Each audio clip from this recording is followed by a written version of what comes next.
sebagai partai pengusung dan pendiri koalisi perubahan, tentu Mas Anies yang telah diberikan mandat telah memberikan progress report atau laporan kemajuan perkembangan terkini sesuai dengan mandat yang diberikan kepadanya untuk mencari, menemukan dan memutuskan bakal cawapresnya. Ini tentu tidak melenceng dari 5 kriteria yang telah ditetapkan dalam koalisi piagam kerjasama 3 partai dan juga penambahan kriteria yang kemudian dipresentasikan oleh Mas Anies sebagai kriteria 0 yang kami pandang relevan sesuai dengan kebutuhan kekinian. Tentu kami berharap ini teman-teman semua, alhamdulillah kita baru saja menuntaskan pertemuan dengan Ketua Majelis Syuro Partai Keadilan Sejahtera Habib Salim Segaf Al-Jufri, dan ini adalah rangkaian pertemuan sejak 2 malam yang lalu dengan Bapak Surya Paloh sebagai Ketua Dewan Pembina Partai Nasdem, Ketua Umum Partai Nasdem, kemudian dengan Ketua Majelis Tinggi Partai Demokrat Bapak SBY, dan pagi ini dengan Ketua Majelis Syuro. Dan pertemuan ini tadi memperkaya bekal-bekal yang bisa kami bawa di dalam perjalanan ke depan, karena kita menyamakan langkah, menyamakan strategi untuk menjalani masa-masa hari-hari ke depan, pekan-pekan ke depan. Sudah sampai pada tahap-tahap bagaimana langkah-langkah untuk menuju kepada kemenangan. Tentu saja kita kan masih berproses untuk menyiapkan segala macam persyaratan, menemukan syarat. Tapi pesan Pak SBY tadi bahwa persiapan awal itu sangat penting dilakukan. Untuk memilih calon wakil presiden diberikan kewenangan penuh kepada bakal calon presiden.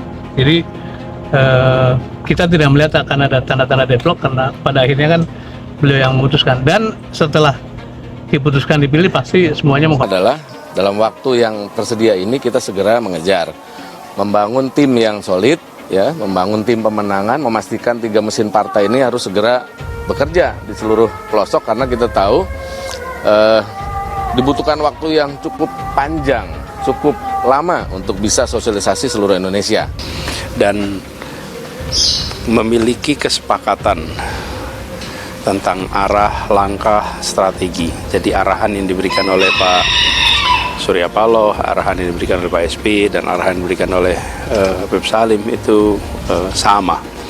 Mereka semua berpandangan yang sama. Solid, dan sudah bicaranya tentang strategi langkah untuk ke depan.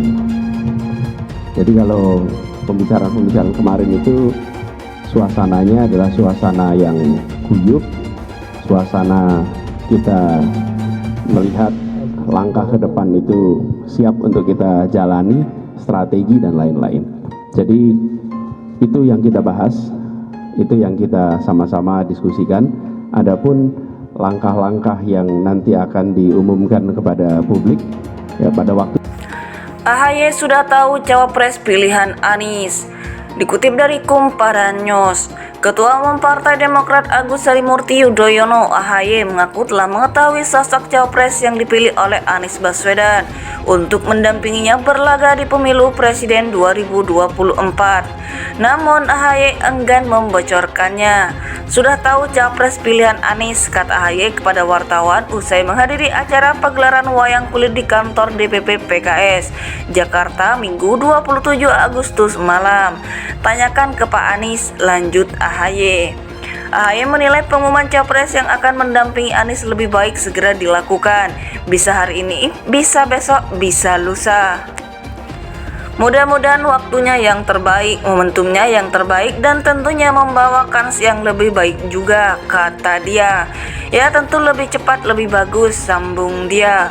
Sebelumnya Anies sudah bertemu dengan petinggi 3 partai yang mengusungnya di Pilpres 2024. Pertemuan pertama terjalin antara Anies didampingi tim 8 dengan Surya Paloh di Grand Hyatt pada Kamis 24 Agustus lalu. Pada hari selanjutnya Anies beserta tim 8 menyambangi kediaman Ketua Majelis Tinggi Partai Demokrat Susilo Bambang Yudhoyono SBY di Puri Cikeas Jumat 25 Agustus. Terakhir Anies dan tim 8 juga bertemu dengan Ketua Majelis Suro PKS Habib Salim Segaf Al-Jufri di kediamannya di Pejaten Residen kemarin Sabtu 26 Agustus. Dalam setiap pertemuan itu, Anies menyampaikan kepada wartawan bahwa koalisinya solid. Anies juga menegaskan sudah tidak lagi bicara soal cawapres, tetapi langkah ke depan terkait pemenangan pemilu. Adapun tim 8 yang selalu menemani Anies ini terdiri dari 8 orang dari perwakilan masing-masing partai yang tergabung dalam KPP. Mereka adalah Ketua DPP Nasdem, Willy Aditya, dan anggota DPR Sugeng Suparwoto menjadi perwakilan Nasdem. Dari Demokrat ada Sekjen Teuku Rifki Harsha dan politisi Iftitah Sulaiman Suryanegara. Sedangkan dari PKS adalah Wakil Ketua Majelis Syuro Sohibul Iman dan Ketua DPP PKS Bidang Hukum Al-Muzammil Yusuf. Dalam acara pagelaran wayang kulit di kantor DPP PKS, Anies bagi-bagi sepeda. Dia menyerahkan hadiah kepada salah satu penonton yang berhasil menjawab pertanyaan yang diberikannya. Dalam sambutannya di acara tersebut, ketika hendak turun dari panggung, Anies mengatakan dia diberikan amanah oleh PKS untuk memberikan sebuah pertanyaan, dan bagi penonton yang berhasil menjawab akan mendapatkan hadiah sepeda. Pertanyaan yang dilemparkannya adalah soal hari ulang tahun PKS di 2023. Pertanyaannya sederhana, bulan ini adalah bulan kita merayakan kemerdekaan Indonesia ke-78. Kalau tahun ini tahun ulang tahun PKS yang keberapa? Tanya Anies kepada penonton. Tak lama kemudian ada penonton yang maju dan menjawab pertanyaan yang diajukan Anies. Ke-21, jawab penonton. Penonton itu pun dapat sepeda.